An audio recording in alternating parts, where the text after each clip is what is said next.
Hello students, मेरा नाम है सुजाता परिहार और आप सबको स्वागत है मेरे चैनल रीड टू सक्सीड में। इस वीडियो में हम कवर करेंगे क्लास 11 के बिजनेस स्टडीज के चैप्टर नंबर 7 के बारे में।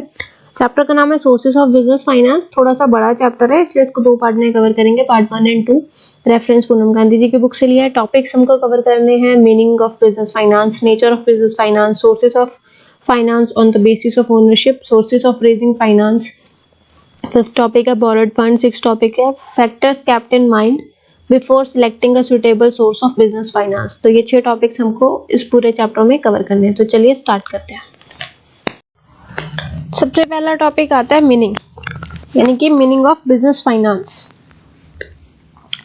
बिजनेस फाइनेंस का क्या मतलब होता है?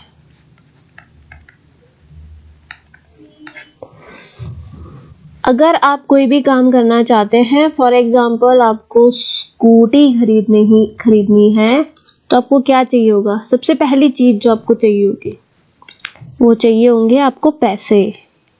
ठीक है, आपको पार्टी करनी है तो सबसे पहली चीज आपको क्या चाहिए होगी? आपको चाहिए होंगे पैसे। अगर आपके पास पैसे हैं तो आप कुछ भी कर सकते हैं। ठीक है, आपको जो चाहिए आप वो ले सकते हैं। वो जो एक कहावत है ना, money can't buy you happiness, झूठी है वो, उस पर बिलीव मत किया करो। वो वही लोग बोलते हैं जिनके पास बहुत सारा पैसा होता है।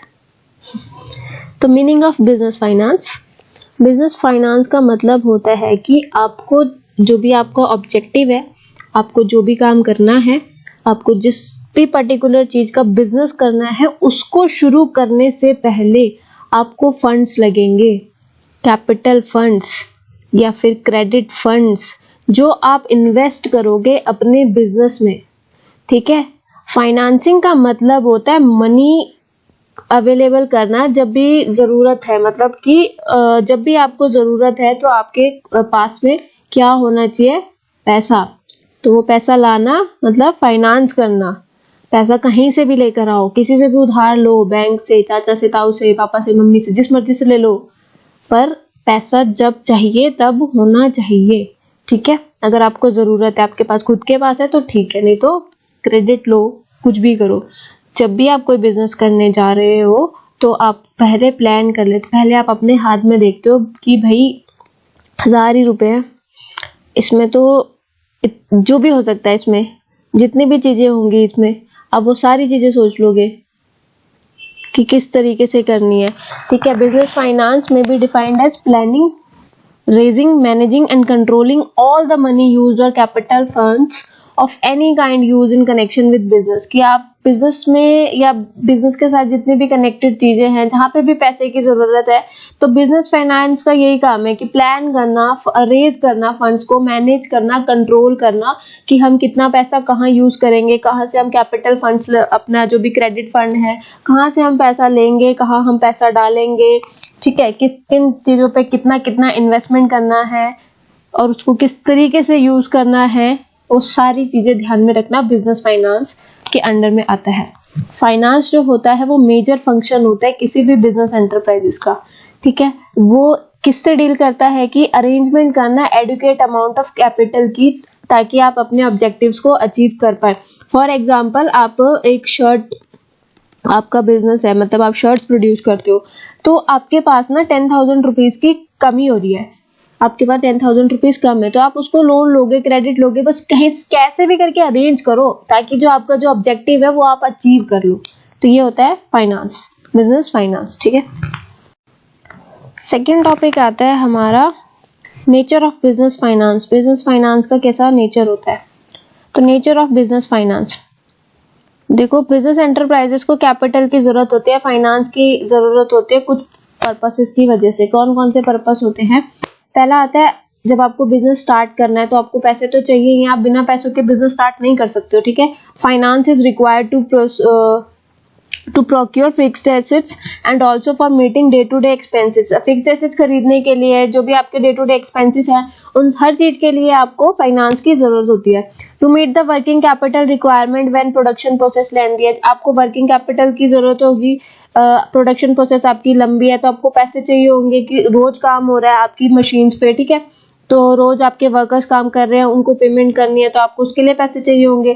To finance the growth and expansion projects of the company we need fix capitals, कि देखो अगर आपको ग्रो करना है, एक्सपैंड करना है अपने प्रोजेक्ट्स को, अपनी कंपनी को एक्सपैंड करना है, तो आपको फिक्स कैपिटल की जरूरत होगी, दैट इज मनी, पैसे। ठीक है। Adequate finance provide the following benefits to the business concern, अगर किसी बिजनेस के पास अच्छी मात्रा में पूरे पैसे हैं तो उसको कुछ फायदे मिलते हैं। क्या क्या? फर्म जो है अपनी लायबिलिटीज को ऑन टाइम मीट कर सकती है, अपनी लायबिलिटीज उतार सकती है, अपना बिजनेस स्मूथली चला सकती है, latest technology, new innovative methods का यूज कर सकती है प्रोडक्शन कैपेसिटी के लिए। ठीक है। नई नई बिजनेस अपॉर्चुनिटीज बना सकती है, कंपटीशन को स्ट्रांगली फेस कर सकती है। असेट्स है जो कि आपकी मशीनरी है, उसको जब भी जरूरत है आप रिप्लेस कर सकते हो। ठीक है। असेट्स, मशीनरी वगैरह जो भी है आपके महंगे आते हैं, तो अगर आपके पास अच्छा खासा पैसा है तो आप उसको रिप्लेस कर सकते हो, अपग्रेड कर सकते हो। रिसेशन को और डिप्रेशन दोनों टाइम पीरियड को आप आराम से फेस कर सकते हो। ठीक है। तो अगर आपके पास पैसे हैं तो आप ये सारी चीजें बहुत इजीली कर सकते हो। थर्ड टॉपिक आता है हमारा sources of finance on the basis of ownership, कि ओनरशिप के बेसिस पे फाइनेंस के क्या क्या सोर्सेस हैं। सबसे पहला आता है for every business enterprises there are two sources of business finance. Business finance के दो सोर्सेस होते हैं सारे बिजनेस एंटरप्राइजेस के लिए। सबसे पहला आता है ओनर्स फंड, सेकंड आता है बोरोड फंड। अब ये क्या होता है? सबसे पहले ओनर्स फंड देख लेते हैं। ओनर्स फंड जो होता है ना, वो फंड होता है जो कि ओनर कंट्रीब्यूट करता है, इसको हम एक्यूमुलेटेड प्रॉफिट भी बोलते हैं, जो कि ओनर कंट्रीब्यूट करता है कंपनी में। आप किसी कंपनी के ओनर हो तो आपने अपनी कंपनी में तो पैसे लगाए होंगे, तो जो आपने पैसे लगाए हैं उसको हम बोलते हैं ओनर्स फंड। ठीक है। This fund remain with the company and it has no liability to return this fund, कि ये फंड जो होता है कंपनी के पास ही रहता है और कंपनी के लिए ये लायबिलिटी नहीं होती, इसको रिटर्न नहीं करना होता कंपनी ने। ठीक है। जैसे कि होते हैं इक्विटी शेयर्स और रिटेन्ड अर्निंग्स, ये ओनर्स फंड के एग्जांपल्स हैं। इक्विटी शेयर्स और रिटेन्ड अर्निंग्स, इसमें किसी तरीके की कोई लायबिलिटी नहीं होती और किसी भी तरीके का कोई रिटर्न नहीं जाता है। फीचर्स क्या क्या है ओनर्स फंड के? सबसे पहला आता है source of permanent capital. Permanent capital का सोर्स है ये। The owner fund remains permanently invested in the business, ये परमानेंटली इन्वेस्टेड होता है बिजनेस में, ये रिफंडेबल नहीं होता है लोन की तरह या फिर बोरोड फंड की तरह। ठीक है। जो ओनर्स फंड का लार्ज पार्ट होता है वो हमारा फिक्स्ड एसेट्स को खरीदने के लिए यूज होता है। ठीक है। This type of finance is available for all purpose through out the life of a business, कि ये कुछ भी आपको करना है, ज्यादातर फिक्स्ड एसेट्स के लिए होता है, बट आपको कुछ भी जरूरत है, नीड है, तो आप इस तरीके के फाइनेंस को यूज कर सकते हो, ओनर्स फंड को यूज कर सकते हो। Provision of risk capital. Provision of risk capital, owner's fund में कितना कितना कंट्रीब्यूशन जाएगा ना, ये डिपेंड करता है बिजनेस पे। ठीक है। कितना कितना आप इसमें और कंट्रीब्यूट करते रहोगे, इसमें कितना एड ऑन होता रहेगा, वो डिपेंड करता है। ओनर्स फंड को हम रिस्क कैपिटल भी बोलते हैं, क्योंकि रिटर्न जो होती है इस तरीके के कैपिटल में डिपेंड करती है रेट ऑफ अर्निंग पे, कि कंपनी कितना अर्न कर रही है उस हिसाब से। इनकेस कंपनी जो है वो लॉस में है तो ये कंपलसरी नहीं है कि किसी भी तरीके का रिटर्न दिया जाए ओनर्स फंड को, उसमें कुछ कंट्रीब्यूट किया जाए। अगर लॉस कंटिन्यू होता चला जाता है तो कि वो जो ओरिजिनल इन्वेस्टमेंट है उसको रिकवर करने में भी कई बार कंपनी अनेबल होती है, नहीं रिकवर कर पाती, जितनी इन्वेस्टमेंट थी उतनी भी नहीं रिकवर कर पाती। In time of prosperity high level of return is given on owner's fund. जब आप फायदे में होते हो तो ओनर्स फंड में सबसे ज्यादा रिटर्न दिया जाता है। The return on owner's fund varies with the profit earning of the company, that is why it is called risky capital. जो इसमें रिटर्न जाएगा वो कंपनी की अर्निंग पे डिपेंड करता है, इसीलिए हम उसको रिस्की कैपिटल भी बोलते हैं। अगर लॉस में है तो ओनर्स फंड में, जो कि हमारा एग्जाम्पल है इक्विटी शेयर्स, जैसे कि इक्विटी शेयर्स है, अगर कंपनी लॉस में है तो किसी तरीके का कोई रिटर्न नहीं जाएगा इक्विटी शेयर होल्डर्स को। अगर कंपनी प्रॉफिट में है तो बहुत बड़ा अमाउंट, मतलब जो यहाँ पे लिखा है कि हाई लेवल ऑफ रिटर्न जाएगा हमारे ओनर्स फंड को, यानी कि इक्विटी शेयर होल्डर्स को। लॉस में तो कुछ भी नहीं जाएगा, बल्कि नेगेटिव में भी हो सकता है, लेकिन अगर प्रॉफिट में है, लॉस में तो नेगेटिव में भी हो सकता है, प्रॉफिट में है तो बहुत ज्यादा जा सकता है। No security required. किसी तरीके की कोई सिक्योरिटी नहीं होती ओनर्स कैपिटल में। Sources of owners fund, the owners fund के जो सोर्सेस होते हैं share capital, retained earnings, accumulated profits भी बोलते हैं। नेक्स्ट आता है बोरोड फंड। देखो जैसे ये दो थे, ओनर्स फंड और बोरोड फंड, तो ओनर्स फंड देख लिया। नेक्स्ट आता है बोरोड फंड। बोरोड फंड होता है, ये बोरिंग्स होती है फर्म्स की। आपको बिजनेस चलाना है ना, आपने लोन लिया हुआ है, मैंने दिया था ना कि 10,000 की कमी है, आपने 10,000 का लोन ले लिया है, तो वो होता है बोरोड फंड कि जो आपने लिया हुआ है और आपको वो लोन और क्रेडिट की तरह है और आपको वो आगे चुकाना है। इसके फीचर्स क्या क्या है? Fix time. जो बोरोड फंड होता है वो बिजनेस फर्म जो होती है स्पेसिफाइड पीरियड्स के लिए वो रेज करती है, मतलब कि शॉर्ट टर्म पीरियड के लिए या मीडियम टर्म या लॉन्ग टर्म, अपने हिसाब से कि उसको कितना फंड चाहिए और वो कितने टाइम में उसको रीपे कर सकती है, उस हिसाब से वो रेज करती है बिजनेस फर्म की हमको इतना फंड की नीड है। नेक्स्ट है security. Generally firm can get borrowed fund against the security of assets. आप जो एसेट्स अपनी, जो आपकी एसेट्स होती हैं, अगर आप उसको गिरवी रखो या आपकी जो एसेट्स होती है उस हिसाब से आपको बोरोड फंड मिलता है कि देखो हमारी एसेट्स इतनी है, इस हिसाब से हमको इतना लोन मिल जाना चाहिए, तो उस हिसाब से आपके एसेट्स के हिसाब से आपको फंड मिलता है। बैंक एंड फाइनेंशियल इंस्टीट्यूशन जो होते हैं वो आपको लोन ऑफर करते हैं आपकी एसेट्स के हिसाब से, ठीक है। Regular payment of interest, third point आता है regular payment of interest. It is a legal compulsion. जो बिजनेस फर्म होती है उनके ऊपर लीगल कंपल्शन होता है कि जो आपको इंटरेस्ट है, जो आपके बोरोड फंड पे इंटरेस्ट लग रहा है, मान लो आपने 10,000 रुपए लिए हैं और इस पे आपको हर मंथ आपको इस पे 1,000 रुपए का इंटरेस्ट देना है, तो ये आपके ऊपर कंपल्शन है कि आपको ये पेमेंट करनी पड़ेगी। और जो आपका ये 10,000 का प्रिंसिपल अमाउंट है, या आप जो भी आपने टाइम फिक्स कर रखा होगा वो आपको उस टाइम पीरियड पे करना है। ये आपका प्रिंसिपल अमाउंट है और ये आपका इंटरेस्ट है जो आपको पे करना है, ठीक है। तो the payment of interest as well as principal amount is a legal liability of a company irrespective of its earning, कि आपको वो पे करना ही करना है, भले ही आप अर्न ना कर पा रहे हो उतना, पर वो आपकी रिस्पॉन्सिबिलिटी है, आपके ऊपर कंपल्शन है कि वो आपको पे करना ही करना है। नेक्स्ट है कंट्रोल।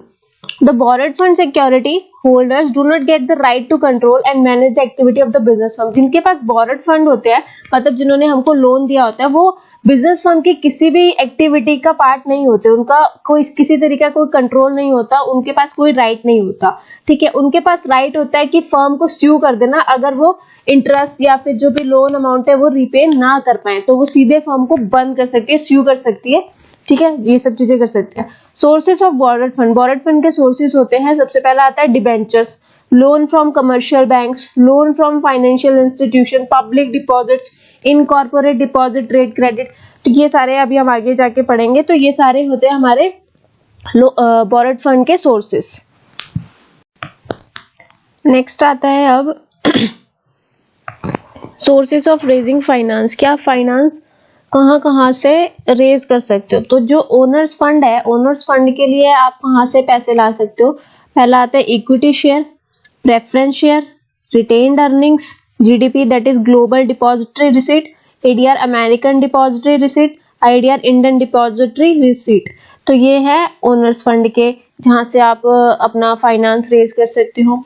बोरोड फंड के लिए आप कहाँ जा सकते हो? Debentures, loan from financial bank, loan from commercial bank, public deposit, trade credit, inter corporate deposit, ICD. तो ये सारे हैं जो हमको एक एक करके पढ़ने। तो सबसे पहले ओनर्स फंड वाले पढ़ लेते हैं। इश्यू ऑफ शेयर्स, जो कि हमारे होते हैं long term source of finance होते हैं, जिसमें दो चीजें आती है हमारी, एक आती है हमारे इक्विटी शेयर्स, दूसरे आते हैं हमारे प्रेफरेंस शेयर्स।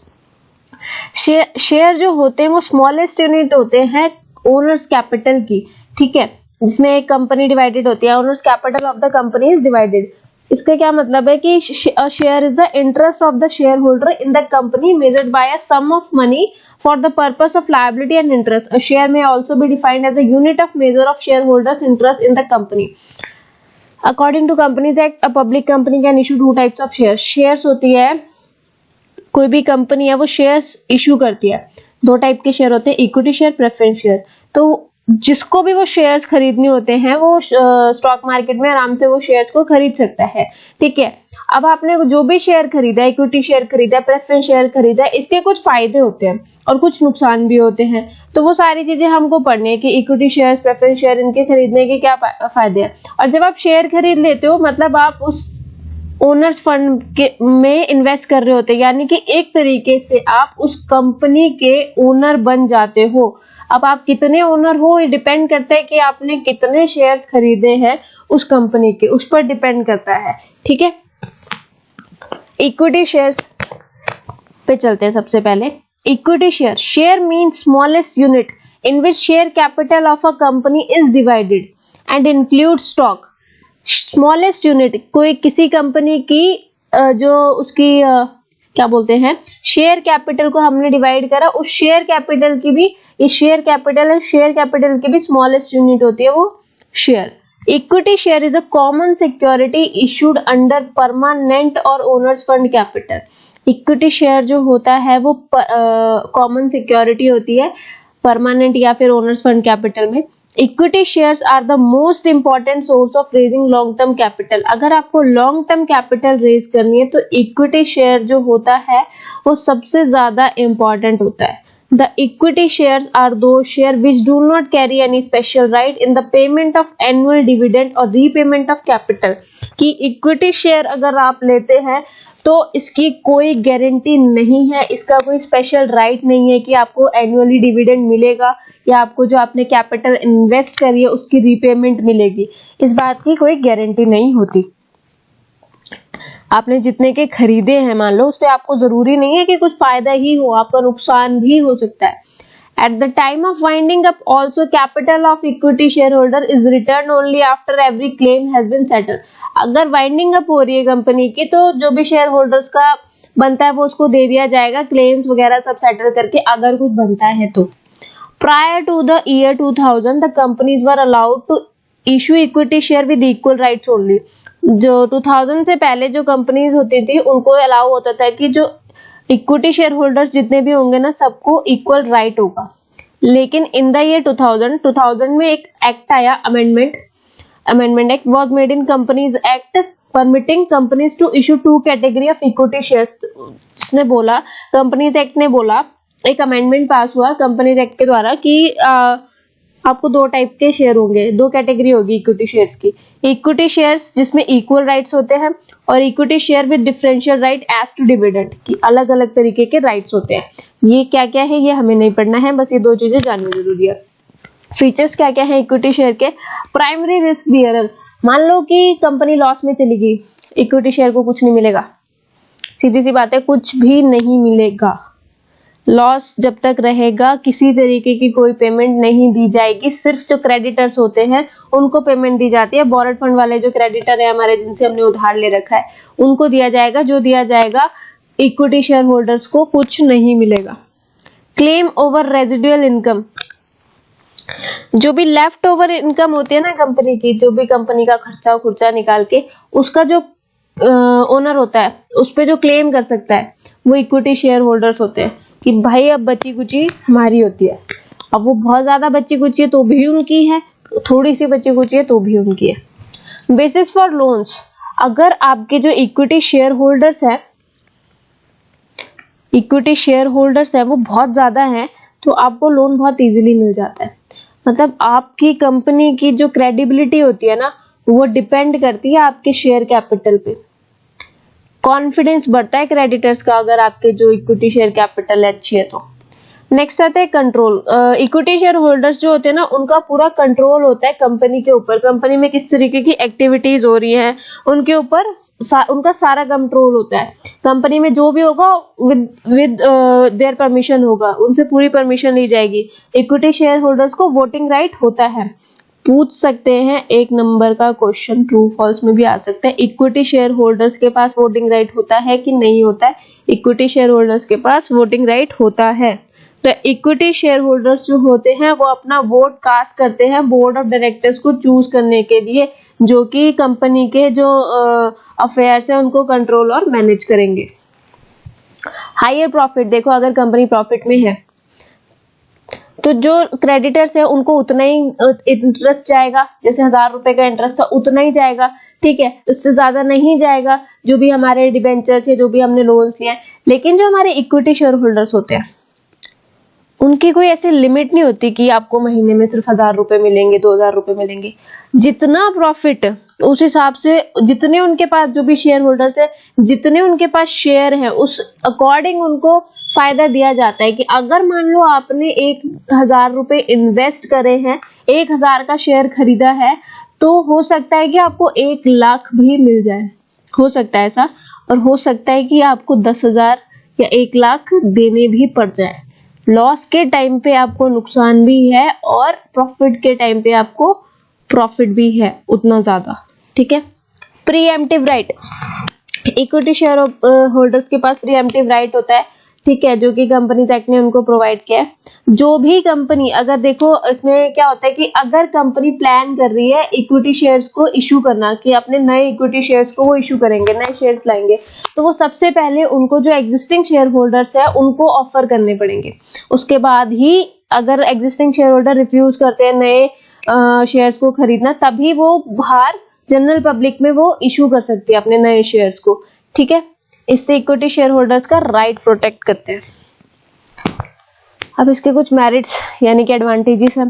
परमानेंट कैपिटल होती है, आपके ओनर्स, जो ओनर्स फंड है उसमें डलता रहता है पैसा जैसे जैसे इक्विटी शेयर होल्डर्स आते हैं। किसी तरीके का कोई चार्ज नहीं होता है फिक्स बेसिस के ऊपर।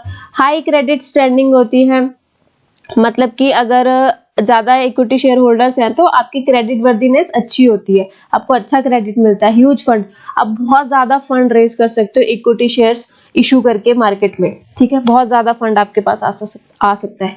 नेक्स्ट आता है demerits, risk of fluctuating return. जैसे कि मैंने बताया कि 1000 रुपए अगर आपने इन्वेस्ट कर रहे हैं तो चांसेस है कि वो 1 लाख हो जाए, पर इसके भी पूरे चांसेस हैं कि वो 1 लाख माइनस में भी हो जाए, तो बहुत रिस्क है।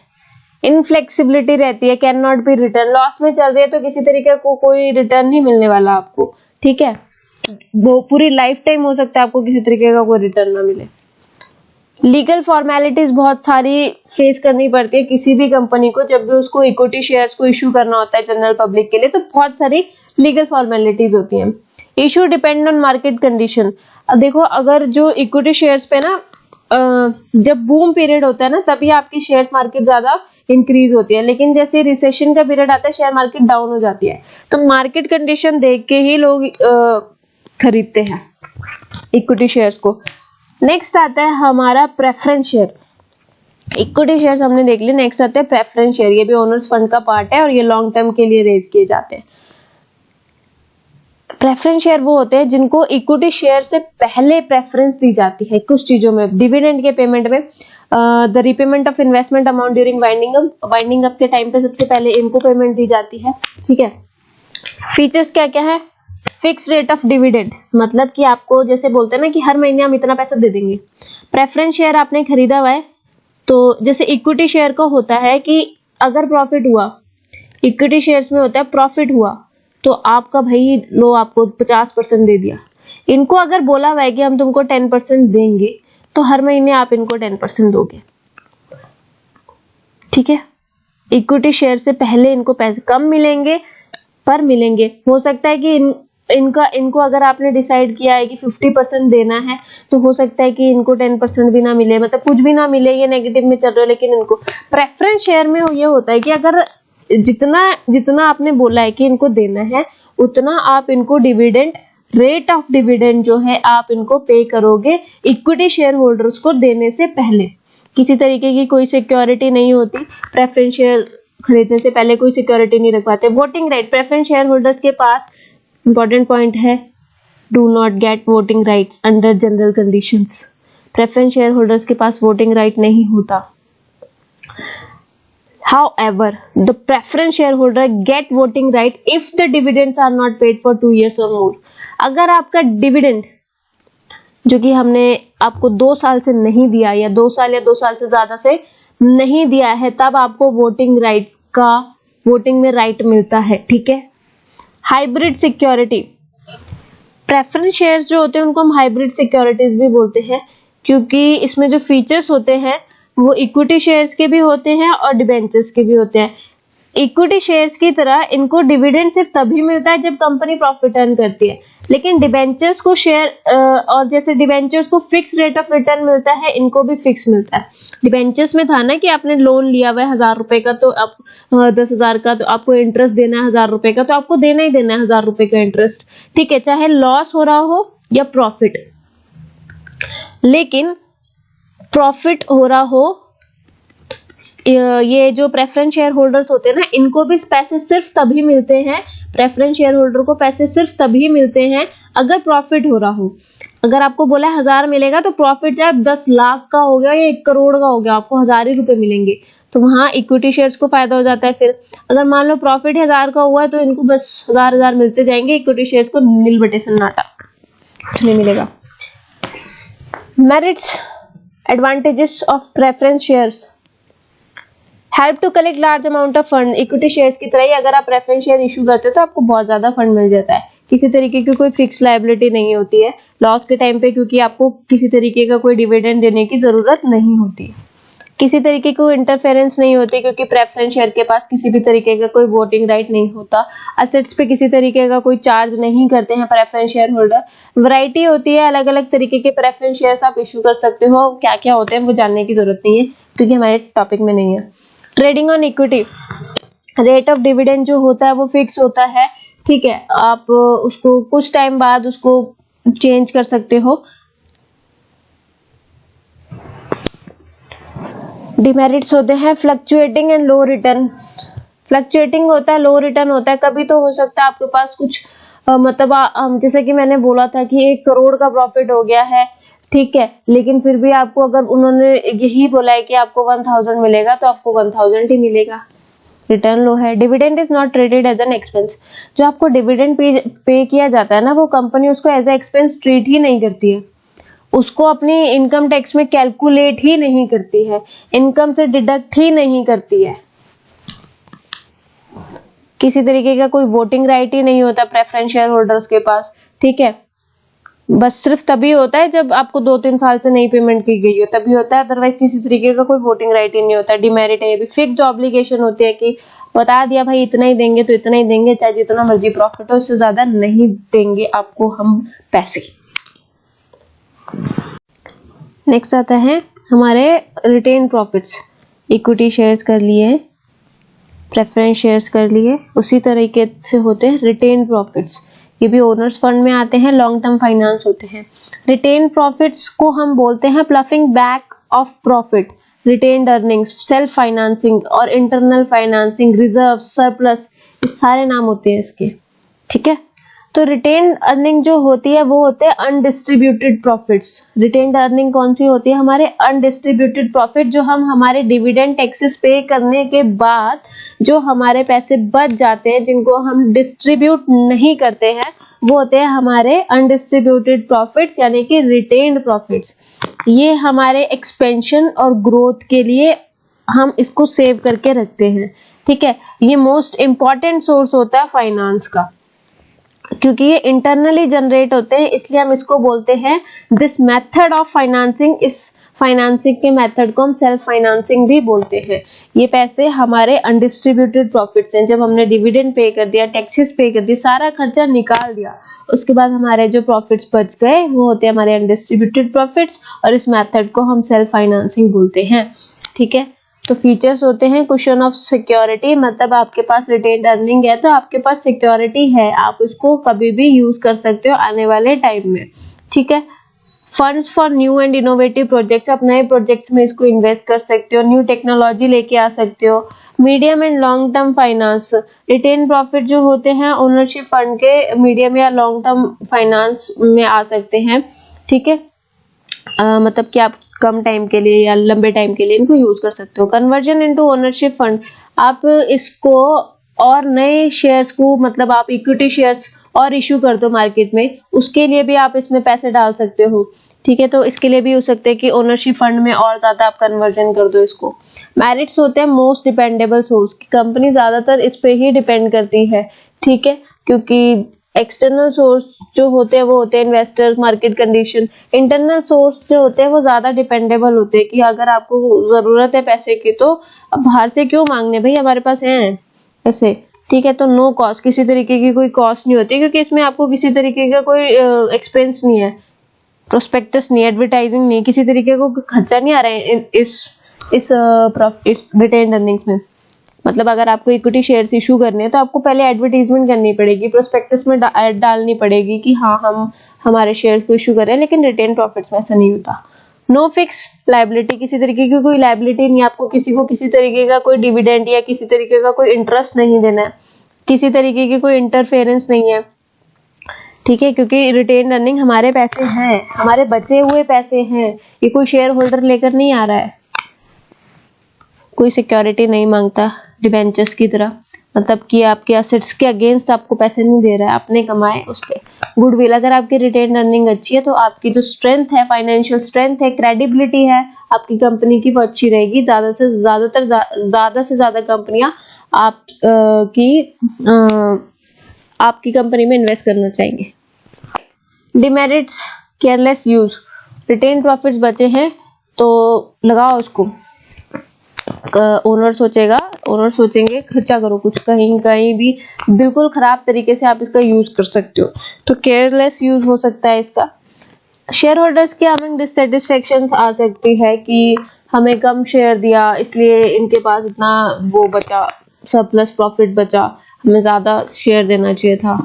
ओवर कैपिटलाइजेशन की, ज्यादा आप खर्च ही नहीं कर रहे हो, आपने रिटेन अर्निंग रखी है, तो ओवर कैपिटलाइजेशन भी हो सकती है।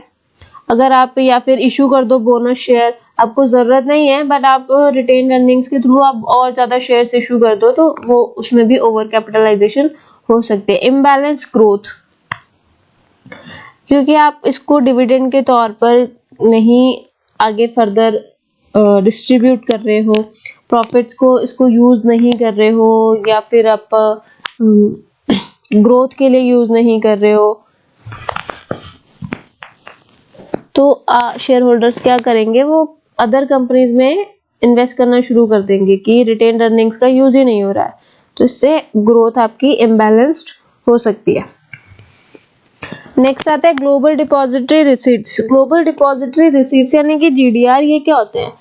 ये वो इक्विटी शेयर्स होते हैं जो आप अपने ग्लोबल मार्केट में इशू करते हो। मतलब अगर आप इंडियन कंपनी हो तो आप जो इंडिया में शेयर्स इशू करोगे वो इक्विटी शेयर्स, प्रेफरेंस शेयर्स ऐसे सब होंगे।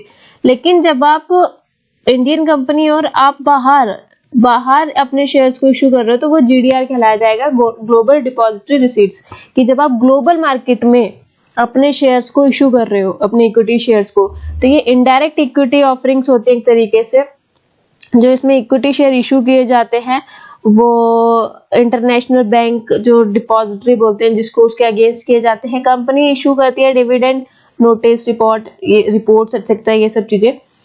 Regarding this shares to a bank only, सिर्फ बैंक को बताती है कि हम ये सब अपने जो इशू है अपने जो ग्लोबल डिपॉजिटरी रिसीट्स यानी कि हम अपने बाहर की मार्केट में अपने इक्विटी शेयर्स को इशू कर रहे हैं, सारी डिटेल्स बैंक्स को दे देती है। These shares are called depository shares और इन शेयर्स को हम डिपॉजिटरी शेयर्स भी बोलते हैं। जो होल्डर्स होते हैं इन शेयर्स के, वो उनको किसी तरीके का कोई वोटिंग राइट नहीं दिया जाता। वो इक्विटी शेयर्स जरूर होते हैं एक तरीके के, पर उनको वोटिंग राइट नहीं मिलता। Capital contributed by this share is in dollars, और जो कैपिटल कंट्रीब्यूट करते हैं वो डॉलर में करते हैं, इसीलिए हम इसको डॉलर डेनोमिनेटेड इंस्ट्रूमेंट्स भी बोलते हैं। The global depository receipts were introduced by the Citibank in 1990. 1990 में Citibank ने इसको इंट्रोड्यूस किया था। Citibank ने फीचर्स क्या क्या हैं जीडीआर के? Capital collected from the issue of GDR is in foreign currency. Foreign currency में कैपिटल आएगी आपके पास। The issue price of GDR is fixed on the basis of investor response. Investor का क्या रिस्पॉन्स है उस हिसाब से आपका जो प्राइस होगा कि आपको कितने में अपना इक्विटी शेयर्स को वहां पे इशू करना है, उस हिसाब से डिसाइड होगा इन्वेस्टर जो भी आपका उसके रिस्पॉन्स पे। किसी तरीके का कोई वोटिंग राइट नहीं दिया जाता जीडीआर के होल्डर्स को। GDR are easily transferable at the stock exchange. Stock exchange में आप उसको इजीली ट्रांसफर भी कर सकते हो, ठीक है, इंडियन मार्केट में इजीली ट्रांसफर कर सकते हो। तो जो फर्स्ट इंडियन कंपनी थी जिसने सबसे पहले GDR इशू किया था वो रिलायंस इंडस्ट्री ने किया था और उसने 150 मिलियन वर्थ सोल्ड कर दी थी GDR में 1992 में, $150 मिलियन। ठीक है, $150 मिलियन बहुत होता भाई। नेक्स्ट आता है ADR, American depository receipt. American depository receipt जो होता है वो बिल्कुल GDR की तरह होता है, लेकिन ये सिर्फ जो USA के सिटीजन्स होते हैं उनके लिए इशू किया जाता है और सिर्फ US स्टॉक एक्सचेंज में ही लिस्टेड होता है, वहीं पे सिर्फ इसको लिस्टेड करते हैं। Share issued by the company are held by an international bank called depository. जो भी शेयर इशू होंगे वो जो डिपॉजिटरी होंगे यानी कि इंटरनेशनल बैंक होंगे उनके हिसाब से इशू किए जाएंगे, which receive dividend notice and report, जो कि डिविडेंड नोटिस और रिपोर्ट्स को रिसीव करेंगे। ADR जो होते हैं वो ज्यादा स्ट्रिक्ट होते हैं एज कम्पेयर टू GDR। ठीक है, बहुत सारे रूल्स एंड रेगुलेशन होते हैं US स्टॉक एक्सचेंज के जो कि बहुत स्ट्रिक्ट होते हैं, तो उसके हिसाब से बहुत ज्यादा GDR के हिसाब से काफी स्ट्रिक्ट होते हैं। Annual legal and accounting cost of maintaining and ADR are much higher than GDR, कि जो भी अकाउंटिंग कॉस्ट होती है वो ADR की ज्यादा हाई होती है as compare to GDR। And ADR is an American dollar denominated instrument. American dollar denominated instrument बोलते हैं। Any American bank functioning as a depository can issue ADR। कोई भी अमेरिकन बैंक जो है एज अ डिपॉजिटरी फंक्शन कर रहा है वो ADR को इशू कर सकता है। नेक्स्ट आता है हमारा Indian depository receipts, that is IDR। IDR जो होते हैं वो बिल्कुल GDR की तरह होते हैं, लेकिन जो ये इशू किए जाते हैं ये इंडियन सिटीजन के लिए इशू किए जाते हैं। IDR में क्या होता है, फॉरेन कंपनी जो होती है अपना फंड रेज करते हैं इंडियन मार्केट में। मतलब कोई बाहर की कंपनी आई और उन्होंने इंडियन मार्केट में बोला कि हमारे शेयर्स खरीद लो। ठीक है, बाहर की कंपनी, इंडिया की नहीं, बाहर की कंपनी। तो फॉरेन कंपनी IDR फिर deposit share to an Indian depository.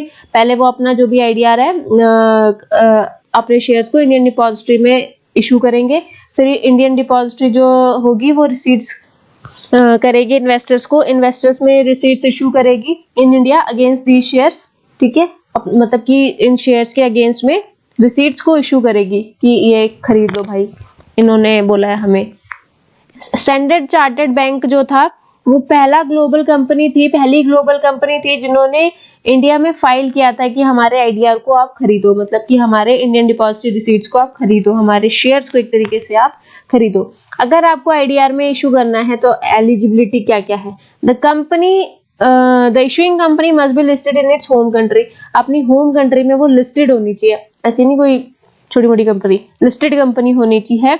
और and is not prohibited to issue security by any regulatory authority. और वहां पे वो बैन नहीं होनी चाहिए मतलब वहां पे उसकी सिक्योरिटीज किसी भी तरीके से प्रोहिबिट नहीं होनी चाहिए कि वहां की रेगुलेटरी अथॉरिटी ने उसको बैन कर रखा हो कि यहाँ पे आप अपनी सिक्योरिटीज को इशू नहीं करोगे, आप यहाँ पे इक्विटी शेयर्स नहीं लाओगे, तो ऐसा नहीं होना चाहिए। It has net tangible assets of at least 3 crore. उनकी जो नेट टेंजिबल एसेट्स है वो एटलीस्ट 3 करोड़ की होनी चाहिए इन 3 years कॉन्टिन्यूसली, हर साल। It must have net worth of ₹1 crore in each preceding year. और नेट वर्थ उनकी होनी चाहिए 1 करोड़ पिछले 3 सालों की। नेट टेंजिबल एसेट 3 करोड़ होना चाहिए 3 साल कंटिन्यूसली, और 1 करोड़ की नेट वर्थ होनी चाहिए पिछले 3 सालों की। रिजर्वेशन इन IDR इशूज में कुछ रिजर्वेशन होते हैं। 50% दिया जाता है जो कि क्वालिफाइड इंस्टीट्यूशनल बायर्स होते हैं उनको, 30% दिया जाता है रिटेल इंडिविजुअल इन्वेस्टर्स को, एंड जो 20% बच गया है वो दिया जाता है नॉन इंस्टीट्यूशनल इन्वेस्टर्स को और एम्प्लॉयज को। मतलब कोई भी कंपनी अगर IDR इशू करेगी तो 50% जो वो अपना शेयर इशू करेगी वो देगी क्वालिफाइड इंस्टीट्यूशनल बायर्स को। ठीक है, कंपनीज ही खरीदेंगे, जनरल पब्लिक के लिए नहीं होता है। 30% देगी वो रिटेल इंडिविजुअल इन्वेस्टर्स को, 20% जो बचा हुआ है वो देगी नॉन इंस्टीट्यूशनल इन्वेस्टर्स को। तो आज के लिए इतना ही। थैंक यू सो मच ये पार्ट देखने के लिए। पार्ट 2 जरूर देखना, 5th और 6th टॉपिक उसमें कवर करेंगे।